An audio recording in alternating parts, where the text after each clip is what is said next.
O Homem que Sabia Javanês, de Lima Barreto, voz Iba Mendes. Em uma confeitaria, certa vez, ao meu amigo Castro, contava eu as partidas que havia pregado, as convicções e as respeitabilidades para poder viver. Houve mesmo uma dada ocasião, quando estive em Manaus, em que fui obrigado a esconder a minha qualidade de bacharel, para mais confiança obter dos clientes, que afluíam ao meu escritório de feiticeiro e adivinho. Contava eu isso. O meu amigo ouvia-me calado, embevecido, gostando daquele meu Gil Blas vivido, até que, em uma pausa de conversa, ao esgotarmos os copos, observou a esmo: "Tens levado uma vida bem engraçada, Castelo. Só assim se pode viver. Isto de uma ocupação única, sair de casa a certas horas, voltar a outras, aborrece, não achas? Não sei como me tenham aguentado lá, no consulado. Cansa-se, mas não é disso que me admiro. O que me admira é que tenhas corrido tantas aventuras aqui, neste Brasil imbecil e burocrático." "Qual? Aqui mesmo, meu caro Castro, se podem arranjar belas páginas de vida. Imagina tu que eu já fui professor de javanês." "Quando? Aqui, depois que voltasse do consulado?" "Não, antes. E, por sinal, fui nomeado cônsul por isso." "Conta lá como foi. Bebes mais cerveja?" "Bebo." Mandamos buscar mais outra garrafa, enchemos os copos e continuei. Eu tinha chegado havia pouco ao Rio, estava literalmente na miséria. Vivia fugido de casa de pensão em casa de pensão, sem saber onde e como ganhar dinheiro, quando li no Jornal do Comércio o anúncio seguinte: "Precisa-se de um professor de língua javanesa, cartas, etc." "Ora," disse cá comigo, "está ali uma colocação que não terá muitos concorrentes. Se eu capiscasse 4 palavras, ia apresentar-me." Saí do café e andei pelas ruas, sempre a imaginar-me professor de javanês, ganhando dinheiro, andando de bonde e sem encontros desagradáveis com os cadáveres. Insensivelmente dirigi-me à Biblioteca Nacional. Não sabia bem que livro iria pedir, mas entrei, entreguei o chapéu ao porteiro, recebi a senha e subi. Na escada, acudiu-me, pedi a grande enciclopédia, letra J, a fim de consultar o artigo relativo a Java e à língua javanesa. Dito e feito. Fiquei sabendo, ao fim de alguns minutos, que Java era uma grande ilha do arquipélago de Sonda, colônia holandesa, e o javanês, língua aglutinante do grupo malio-polinésico, possuía uma literatura digna de nota e escrita em caracteres derivados do velho alfabeto hindu. A enciclopédia dava-me indicação de trabalhos sobre a tal língua malaia, e não tive dúvidas em consultar um deles. Copiei o alfabeto, a sua pronunciação figurada e saí. Andei pelas ruas, perambulando e mastigando letras. Na minha cabeça dançavam hieróglifos. De quando em quando consultava as minhas notas. Entrava nos jardins e escrevia esses calungas na areia para guardá-los bem na memória e habituar a mão a escrevê-los.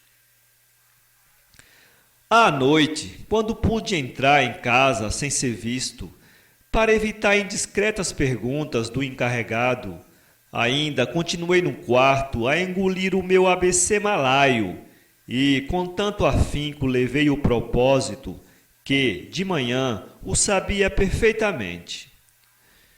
Convenci-me que aquela era a língua mais fácil do mundo e saí, mas não tão cedo que não me encontrasse com o encarregado dos aluguéis dos cômodos. Senhor Castelo, quando salda a sua conta? Respondi-lhe então eu com a mais encantadora esperança. Breve, espere um pouco, tenha paciência. Vou ser nomeado professor de javanês e... Por aí o homem interrompeu-me. Que diabo vem a ser isso, senhor Castelo? Gostei da diversão e ataquei o patriotismo do homem. É uma língua que se fala lá pelas bandas do Timor. Sabe onde é? Ó alma ingênua! O homem esqueceu-se da minha dívida e disse-me com aquele falar forte dos portugueses. Eu cá por mim não sei bem, mas ouvi dizer que são umas terras que temos lá para os lados de Macau. E o senhor sabe isso, senhor Castelo? Animado com esta saída feliz que me deu o javanês, voltei a procurar o anúncio. Lá estava ele. Resolvi animosamente propor-me ao professorado do idioma oceânico. Redigi a resposta, passei pelo jornal e lá deixei a carta. Em seguida, voltei à biblioteca e continuei os meus estudos de javanês. Não fiz grandes progressos nesse dia. Não sei se por julgar o alfabeto javanês o único saber necessário a um professor de língua malaia, ou se por ter me empenhado mais na bibliografia e história literária do idioma que ia ensinar.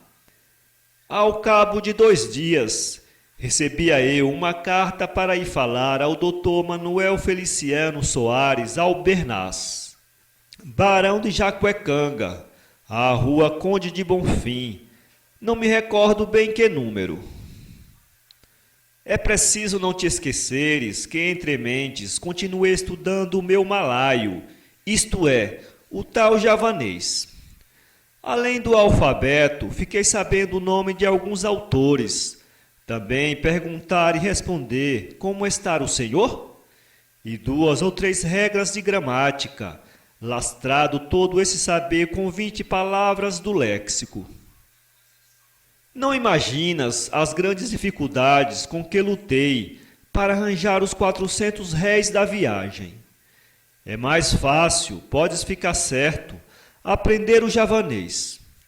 Fui a pé, cheguei suadíssimo e, com maternal carinho, as anosas mangueiras que se perfilavam em alameda diante da casa do titular me receberam, me acolheram e me reconfortaram.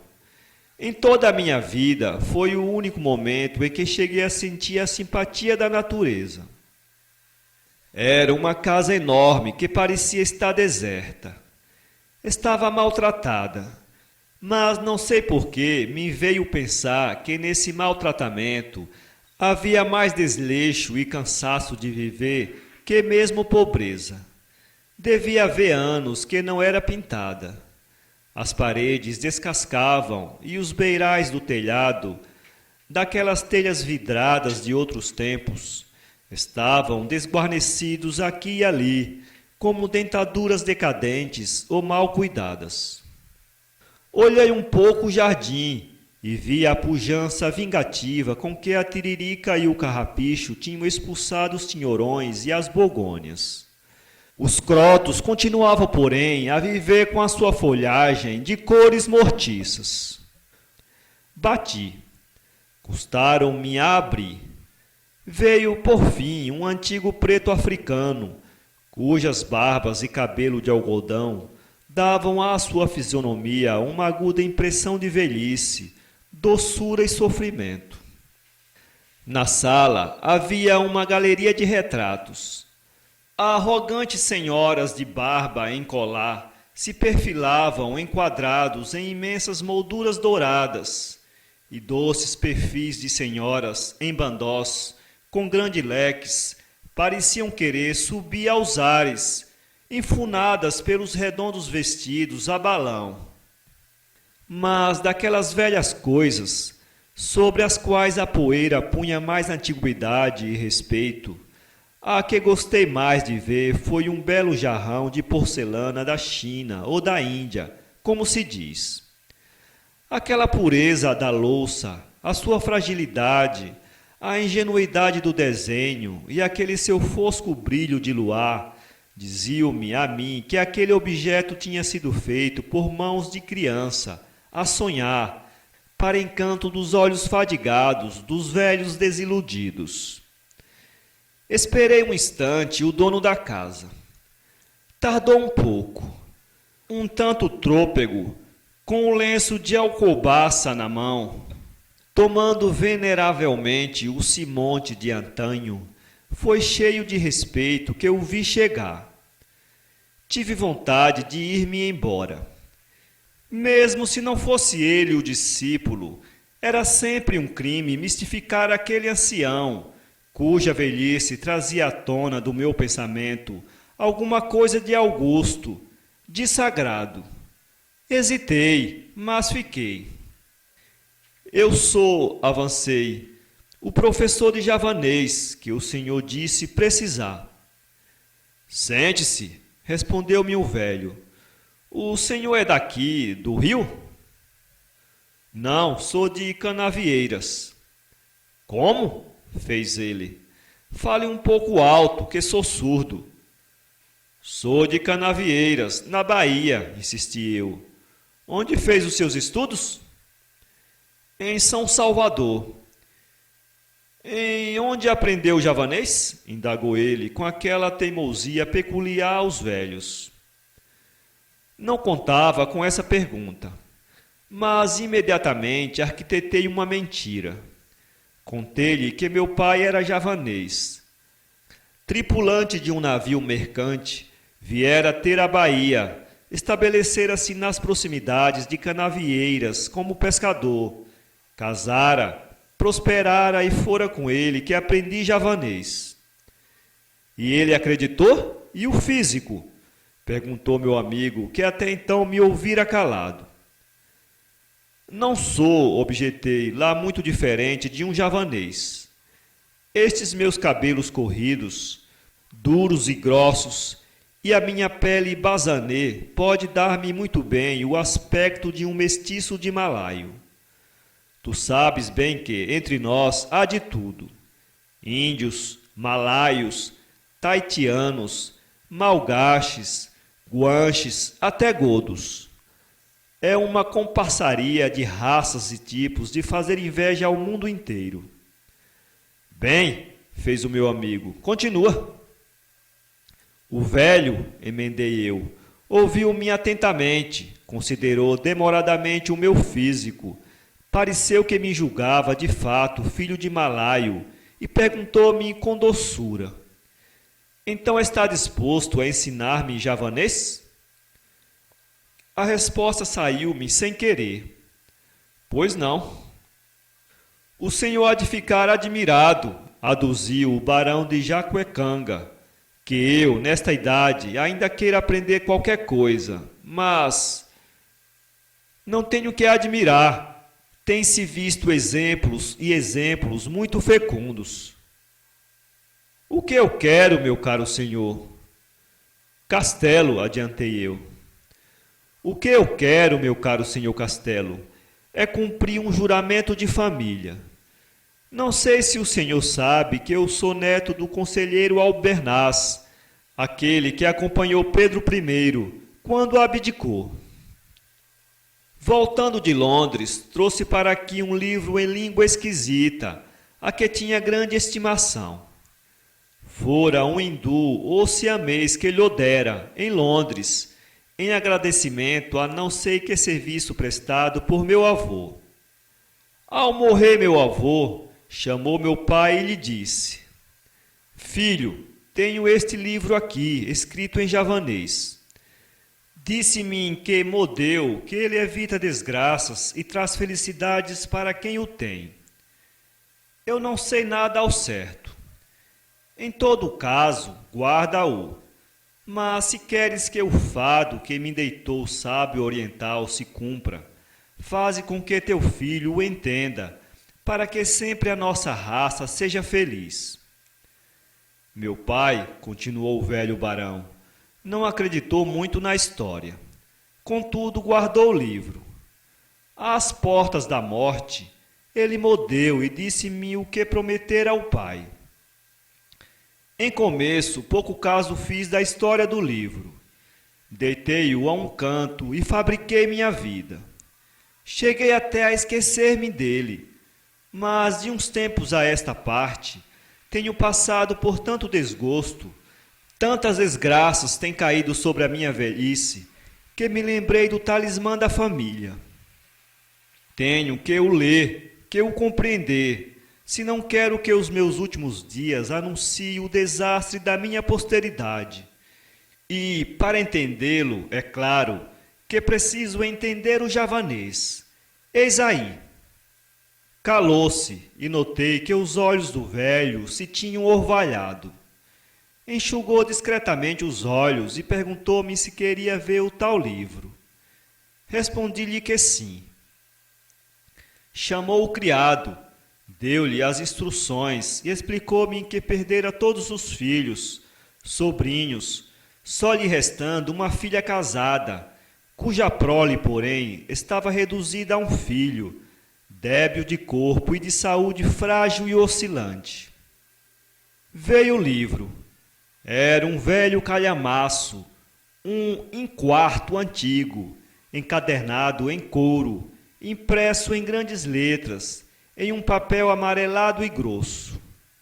Faltava a folha do rosto, e por isso não se podia ler a data da impressão. Tinha ainda umas páginas de prefácio, escrita em inglês, onde li que se tratava das histórias do príncipe Calunga, escritor javanês de muito mérito. Logo informei disso o velho barão que, não percebendo que eu tinha chegado aí pelo inglês, ficou tendo em alta consideração o meu saber malaio. Estive ainda folheando o cartapácio, a alaia de quem sabe magistralmente aquela espécie de vasconço, até que afinal contratamos as condições de preço e de hora, comprometendo-me a fazer com que ele lesse o tal alfarrábio antes de um ano. Dentro em pouco dava a minha primeira lição, mas o velho não foi tão diligente quanto eu. Não consegui aprender a distinguir e a escrever nem sequer 4 letras. Enfim, com metade do alfabeto levamos um mês, e o senhor barão de Jacuecanga não ficou lá muito senhor da matéria. Aprendia e desaprendia. A filha e o genro, penso que até aí nada sabiam da história do livro, vieram a ter notícias do estudo do velho. Não se incomodaram. Acharam graça e julgaram a coisa boa para distraí-lo. Mas com que tu vais ficar assombrado, meu caro Castro, é com a admiração que o genro ficou tendo pelo professor de javanês. Que coisa única! Ele não se cansava de repetir. É um assombro, tão moço. Se eu soubesse isso, onde estava?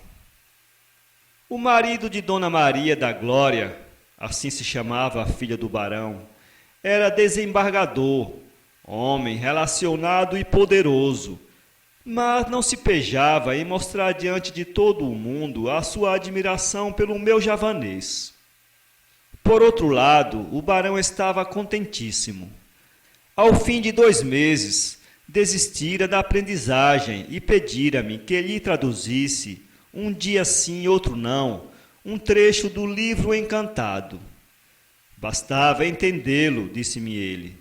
Nada se opunha que outrem o traduzisse e ele ouvisse. Assim evitava a fadiga do estudo e cumpria o encargo. Sabes bem que até hoje nada sei de javanês, mas compus umas histórias bem tolas e impingia-as ao velhote como sendo do Crônicon. Como ele ouvia aquelas bobagens, ficava estático, como se estivesse a ouvir palavras de um anjo, e eu crescia aos seus olhos.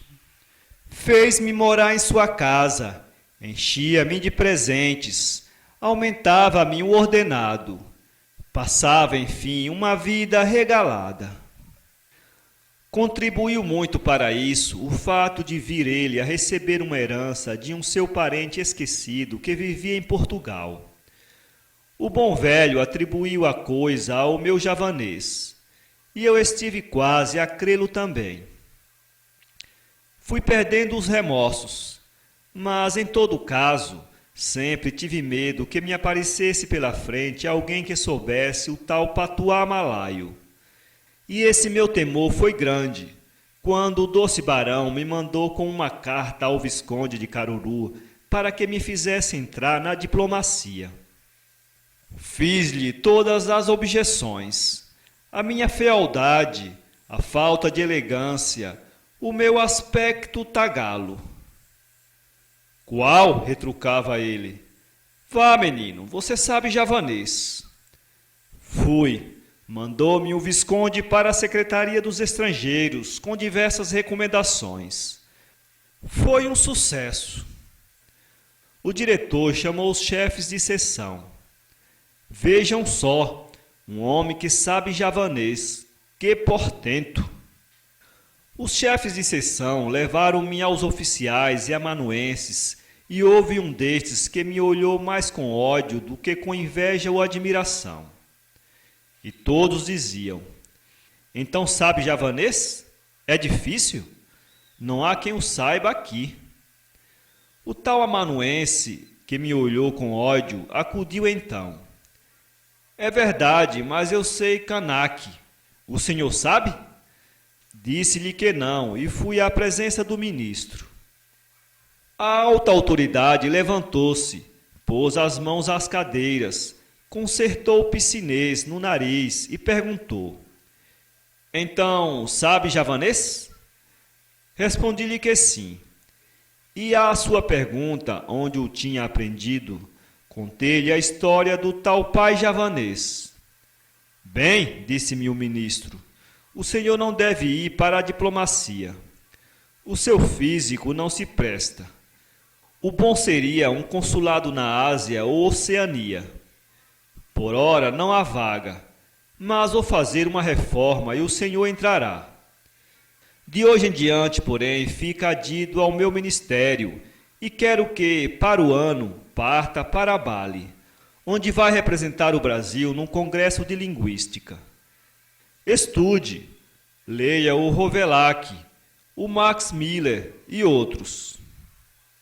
Imagina tu que eu até aí nada sabia de javanês, mas estava empregado e iria representar o Brasil em um congresso de sábios. O velho barão veio a morrer. Passou o livro ao genro para que o fizesse chegar ao neto, quando tivesse a idade conveniente, e fez-me uma deixa no testamento. Pus-me com afã no estudo das línguas malio-polinésicas, mas não havia meio. Bem jantado, bem vestido, bem dormido, não tinha energia necessária para fazer entrar na cachola aquelas coisas esquisitas. Comprei livros, assinei revistas. Ouvi Anthropologique et Linguistique, Proceedings of the English Oceanic Association, Proceedings of the English Oceanic Association, Arquivo Glotológico Italiano, o diabo, mas nada. E a minha fama crescia. Na rua, os informados apontavam-me, dizendo aos outros, lá vai o sujeito que sabe javanês. Nas livrarias, os gramáticos consultavam-me sobre a colocação dos pronomes no tal jargão das ilhas de Sonda. Recebia cartas dos eruditos do interior. Os jornais citavam o meu saber e recusei aceitar uma turma de alunos sequiosos de entenderem o tal javanês. A convite da redação, escrevi no Jornal do Comércio um artigo de 4 colunas sobre a literatura javanesa antiga e moderna. Como, se tu nada sabias? Interrompeu-me o atento Castro. Muito simplesmente, primeiramente descrevi a ilha de Java, com o auxílio de dicionários e umas poucas de geografias, e depois citei a mais não poder. E nunca duvidaram? Perguntou-me ainda o meu amigo. Nunca. Isto é, uma vez quase fico perdido. A polícia prendeu um sujeito, um marujo, um tipo bronzeado que só falava uma língua esquisita. Chamaram diversos intérpretes, ninguém o entendia. Fui também chamado, com todos os respeitos que a minha sabedoria merecia, naturalmente. Demorei-me em ir, mas fui afinal. O homem já estava solto graças à intervenção do cônsul holandês, a quem ele se fez compreender com meia dúzia de palavras holandesas. E o tal marujo era javanês. Uf! Chegou, enfim, a época do congresso, e lá fui eu para a Europa. Que delícia! Assisti à inauguração e às sessões preparatórias. Escreveram-me na sessão do Tupi-Guarani e eu abalei para Paris.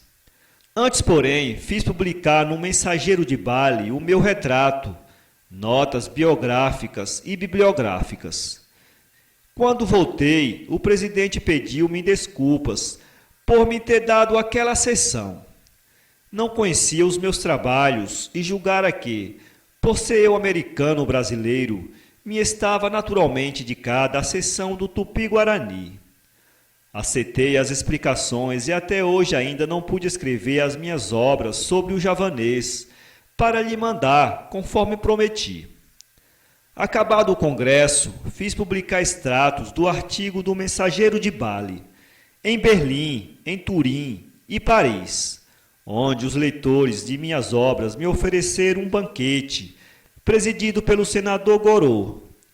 Custou-me toda essa brincadeira, inclusive o banquete que me foi oferecido, cerca de 10.000 francos, quase toda a herança do crédulo e bom barão de Jacuecanga. Não perdi meu tempo nem meu dinheiro. Passei a ser uma glória nacional e, ao saltar no cais Faro, recebi uma ovação de todas as classes sociais e o presidente da República, dias depois, convidava-me para almoçar em sua companhia. Dentro de 6 meses, fui despachado cônsul em Havana, onde estive 6 anos e para onde voltarei, a fim de aperfeiçoar os meus estudos das línguas da Malaia, Melanésia e Polinésia. É fantástico, observou Castro, agarrando o copo de cerveja. Olha, se não fosse estar contente, sabes que ia ser? Que? Bacteriologista eminente. Vamos? Vamos. São Paulo 2017, www.poeteiro.com